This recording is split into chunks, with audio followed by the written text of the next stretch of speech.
저는 인공지능과 우주기술에 투자했던 강태산입니다. 제 평생의 역작이 수백조 원짜리 기업이라고 생각했겠지만 그것이 아니었습니다. 지금부터 제가 들려드릴 이야기는 제가 80년 만에 다시 깨달은 진짜 삶의 가치에 대한 가장 위대한 프로젝트입니다. 83년의 인생, 50년의 경영. 저는 성공이라는 단 하나의 깃발 아래 질주했습니다. 어제 은퇴 기자회견장에서 쓰러져 최고급 병실의 흰 시트 위에 누워있을 때 저는 50년 전 눈이 반짝이던 청년의 제 모습을 보았습니다. 병실 밖에서 손자들이 유언장 걱정이나 하는 소리가 들려왔습니다. 저는 천문학적인 유산은 가짜다는 것을 깨닫고 마지막 숙제인 50년 전의 약속을 지키기로 결심했습니다. 제 평생 가장 거대한 탈출 작전이 시작된 것입니다. 저는 경비가 가장 허술한 새벽 3시, 비서조차 몰랐던 낡은 수첩을 품에 넣고 미리 준비해둔 허름한 작업복으로 갈아입었습니다. 저는 지금부터 나는 강태산이 아니라 김신의 이삿짐센터 직원이다 라고 스스로에게 암시했습니다. 복도를 지키던 젊은 경비원은 제가 작업복 차림으로 링거 스탠드를 끌고 가는 모습을 보고는 아이고 새벽부터 고생이 많으십니다라며 길까지 터주었습니다. 수백조 원짜리 회장도 때로는 누추한 작업복을 입어야 자유로워질 수 있다는 코미디가 아닐 수 없었죠. 저는 미리 대기시킨 푸른솔 마을로 향하는 낡은 채소 운반 트럭에 몸을 실었습니다. 트럭 짐칸에 몸을 숨기고 하늘을 올려다보니 마치 우주선을 탄 것처럼 가슴이 뛰었습니다. 그렇게 억만장자 강태산은 사라지고 이 마을에 김씨가 탄생했습니다. 푸른솔 마을의 낡은 폐가 앞에 촌스러운 옷을 입고 도착한 저는 목록의 첫 번째 꿈, 직접 농사지어 수확물로 밥 해먹기를 위해 괭이를 들었습니다. 저는 혼잣말했습니다. 회장실에서 스마트팜을 이야기할 땐 몰랐지. 이 괭이가 인공지능보다 다루기 어렵다니. 저는 괭이질을 하다가 허리를 삐끗했고 땀을 비오듯 흘렸습니다. 어렵게 캐낸 감자로 밥을 지을 차례였습니다. 솥뚜껑 불 조절을 전혀 못했고 결과는 밥은 설고 감자는 타버리는 처참한 실패였죠. 그때 옆집에 사는 박씨 할아버지가 냄새를 맡고 찾아왔습니다. 아이고 김씨 양반, 밥에서 탄 냄새가 진동을 하네. 뭘 했길래 이래? 저는 탄 밥과 설익은 밥을 보여주며 박씨, 나는 나름대로 내가 못하는 건 없겠지라며 생각하며 지냈는데 내 한 끼 밥 하나 못 짓소.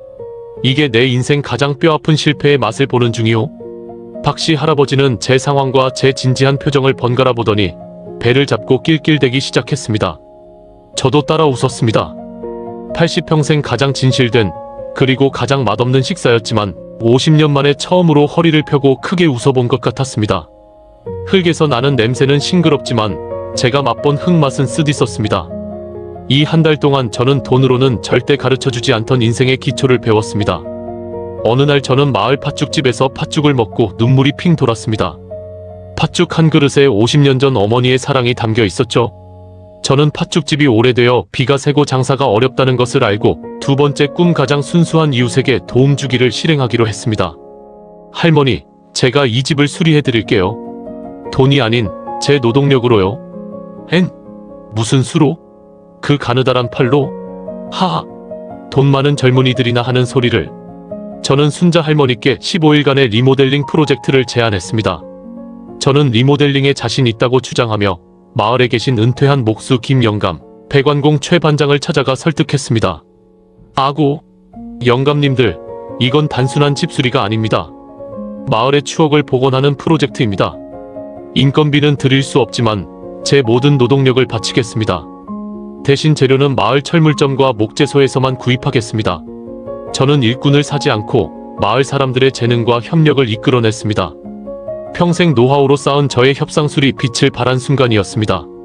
매일 새벽 6시부터 공사가 시작되었습니다. 저는 현장 감독 출신답게 벽돌을 나르고 지붕 방수 작업을 직접 진두지휘했습니다. 공사 중간 순자 할머니의 새참 시간은 모두의 낙이었습니다. 순자 할머니는 큰 솥에 팥죽과 뜨끈한 감자전을 부쳐와 저희에게 나눠주셨습니다. 순자 할머니는 감자전을 건네며 말씀하셨습니다. 돈이 아닌 땀으로 지은 집은 복을 받는다더만. 김씨 양반, 자네 덕분에 팥죽집이 다시 살아나겠어? 저는 수백억 원의 프로젝트를 성공시켰을 때보다 이 새참 한 조각에서 더 큰 만족감을 느꼈습니다. 세 번째 꿈은 이름 없이 작은 도서관 짓기였습니다. 저는 마을 회관의 노인들을 모아 외쳤습니다. 우리에게 부족한 것은 자금이 아니라 의지와 협력이라고 여겼습니다. 어르신들, 우리 동네 도서관을 세워봐요. 하지만 우리에게 주어진 예산은 많지는 않습니다. 어떤 책을 우선적으로 배치할 것인지 논의해야 합니다. 무슨 소리요? 나는 내 손자가 좋아하는 만화책이 1순위요. 만화책은 무슨? 농사기술책을 놔야지. 저는 단호한 목소리로 잠깐 회의의 목적을 잊지 마십시오. 책 읽는 아이들의 웃음소리가 우리의 비전입니다. 사소한 논쟁으로 프로젝트를 지연시킬 순 없습니다. 자, 이 문제를 우선순위 결정 매트릭스로 해결합시다. 노인들은 생소한 용어에 어리둥절하지만 제가 작성한 표에 따라 각자 원하는 책의 미래, 가치와 현실 가능성에 점수를 매기며 감사하게도 질서정연하게 따라주었습니다. 공사 중 사소한 위험도 있었습니다. 마을회관의 낡은 천장을 보수하던 중 쥐가 파먹은 합판이 무너져 내리는 아찔한 순간이 있었으나 다행히 모두 다치지 않았습니다. 공사가 중반에 접어들자 초등학생 아이들이 매일 도서관 주변을 맴돌았습니다. 아이들은 창문 틈으로 안을 들여다보며 와, 책상이 이렇게 크네? 벽지 색깔이 하늘색이래? 하며 속삭였습니다. 그들의 작은 기대감이 저를 움직이는 가장 큰 동력이었습니다. 네 번째 꿈은 첫사랑 미선의 발자취 찾기였습니다. 저는 팥죽집에서 순자 할머니에게 미선의 사진을 보여주었습니다. 순자 할머니는 놀랍게도 미선과 알고 지냈던 사이였습니다. 순자 할머니, 미선이와 저는 그때 참 가난했지만 행복했습니다. 1975년 달동네 옥탑방에서 저희는 낡은 수첩을 사서 촛불 아래에서 밤새도록 꿈을 적었어요. 돈으로 살 수 없는 우리만의 꿈을. 이라고요? 알지, 미선이. 자네는 돈 벌어야 한다고 서울로 떠났고 미선이는 여기에 남아서 작은 봉사활동을 했었어.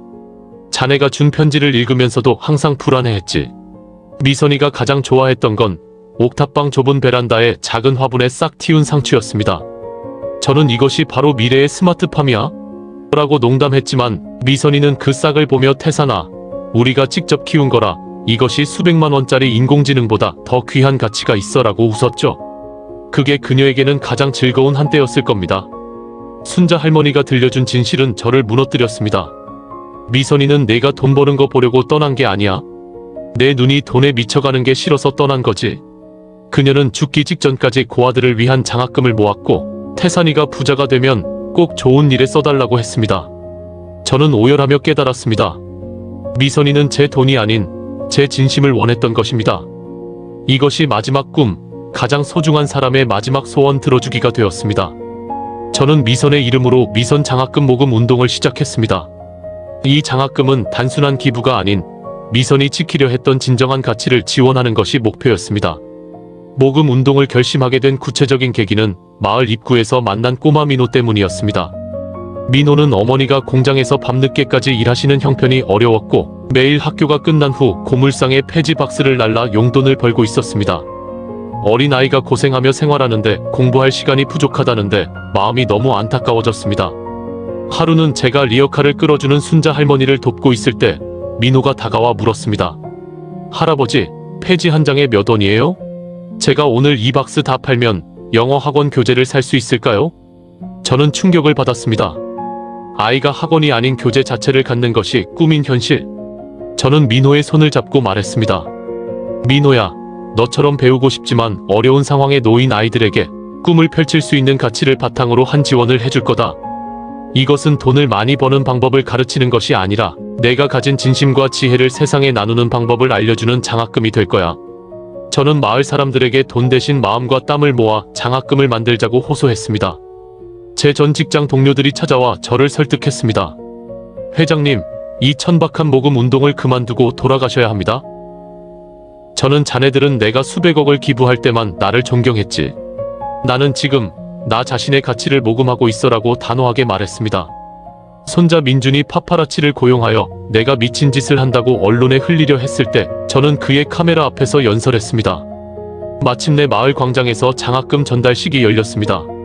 이웃의 사랑과 땀방울, 그리고 50년 전 약속의 결정체인 미선 장학금 5천만 원이 모였습니다. 동네와 협력업체들을 통해 2천만 원이 모아지고 나머지는 제가 추가로 납부한 금액이었지요.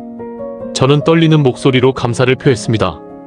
바로 그 순간 손자 민준이 무대 위로 뛰어들어 마이크를 잡고 제 정체를 폭로했습니다. 속지 마십시오. 이 노인은 태산테크의 강태산 회장입니다. 수백억을 기부하면 될 것을 왜 여기서 연극을 합니까? 이 모든 것은 유언장 세탁을 위한 위선입니다. 저는 그 순간 마이크를 빼앗아 민준에게 낡은 수첩을 던지며 내 말이 맞아. 나는 강태산이다. 하지만 너에게 줄 진짜 유산은 이 수첩 안에 있다. 이 목록은 너의 할머니와 내가 함께 나눈 인생의 설계도다. 이 장학금 5천만 원은 우리에게는 티끌도 안 되는 금액인데 이 사소한 금액으로 너에게 무슨 피해가 간다고 이렇게 설치고 다니냐? 이런 단지 내가 평생을 모아 부를 축적하며 잃어버렸던 것보다도 아주 소중한 가치관이다. 민준아, 내가 물려받을 기업의 경영 철학은 이제부터 나눔과 진정성이다. 민준이는 몇 년이 지난 지금 기업을 잘 이끌고 있습니다. 태산테크의 새로운 슬로건은 사람과 기술, 그리고 나눔입니다. 돈만 쫓던 아버지가 아니라 진정한 가치를 아는 경영자가 된 것이죠. 저는 이제 팥죽집 뒷마당에서 텃밭을 가꾸고 마을 아이들에게 흙을 만지는 지혜를 가르치는 일을 합니다. 사람들은 억만장자 회장이 시골에서 여생을 보낸다고 안타까워하겠지만 저는 이 팥죽집의 작은 마당에서 매일 아침 천국을 봅니다. 미선과의 약속을 지키고 제 영혼의 안식처를 찾았으니까요. 순자 할머니에게 팥죽을 건네며 저는 잔잔한 미소를 지었습니다. 여보, 순자 할머니는 놀란 표정을 지었습니다. 저의 진짜 삶은 83세에 와서야 시작되었고 이 평화로운 하루하루가 나의 가장 크고 빛나는 마지막 유산으로 남는다는 걸 뼈저리게 느끼는 삶이 되었습니다.